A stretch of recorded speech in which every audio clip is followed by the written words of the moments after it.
इंसान ज़िंदगी में आगे बढ़ने के लिए बहुत मेहनत करता है, लेकिन जब वो सफल नहीं हो पाता है तो निराश हो जाता है, मेहनत करना छोड़ देता है। इस बात को अगर दूसरे नज़रिए से देखा जाए तो हमारे जीवन में आने वाली असफलता हमें तजुर्बा देती है और गलतियां करने से बचाती है। इसलिए इंसान को कभी मायूस नहीं होना चाहिए, उसे मेहनत करते रहना चाहिए। एक दिन वही मेहनत का फल सफलता में बदल जाएगी। ऐसी ही कहानी है रोहित की। रोहित ने बड़े उत्साह से परीक्षा की तैयारी की, इसके बावजूद वो टॉप नहीं कर पाया और वह बहुत उदास निराश रहने लगा। असफलता के गम में उसने पहले ही प्रयास करना छोड़ दिया।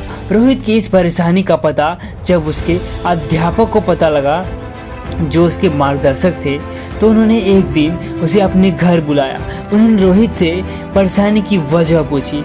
रोहित ने उन्हें बताया कि उसने दिन रात मेहनत की, पर जैसा वो सोचा था वैसे नहीं ला पाया, इसलिए हताश हो चुका है। की बात सुनने के बाद अध्यापक ने उसे अपने साथ बगीचे में चलने को कहा। वो उसे टमाटर के पौधे के पास ले गए और बोले कि इस टमाटर के इस खराब और मरे हुए पौधे को देखो।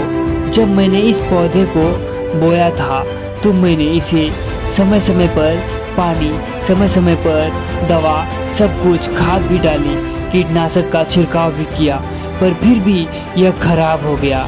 तो क्या? रोहित बोला, इतनी सारी मेहनत, इतना पैसा और समय देने के बाद भी अगर जैसा रिजल्ट हम चाहते थे वो न मिल पाए तो इतना सब कुछ करने से क्या फ़ायदा? अध्यापक बोले, ऐसा नहीं है, और उन्होंने एक दरवाजे की तरफ इशारा करते हुए कहा कि एक बार जरा इस दरवाजे को खोल कर देखो। रोहित ने दरवाजे को खोला और देखा कि सामने बड़े बड़े टमाटरों के ढेर पड़े हुए थे। उसने पूछा, ये सब कहाँ से आए? टमाटर के एक पौधे के खराब होने का मतलब यह नहीं है कि सभी पौधे खराब हो गए हैं। इसी तरह तुमने मेहनत की पर टॉप नहीं कर पाए, इसका मतलब यह तो नहीं है कि तुम्हारी दिन रात की मेहनत खराब गई और तुम असफल हो गए।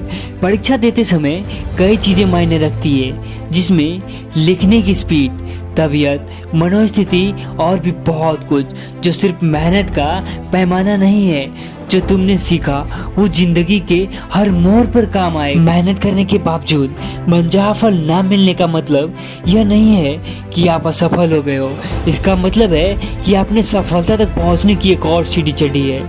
ये छोटी सी कहानी हमें बहुत कुछ सिखाती है।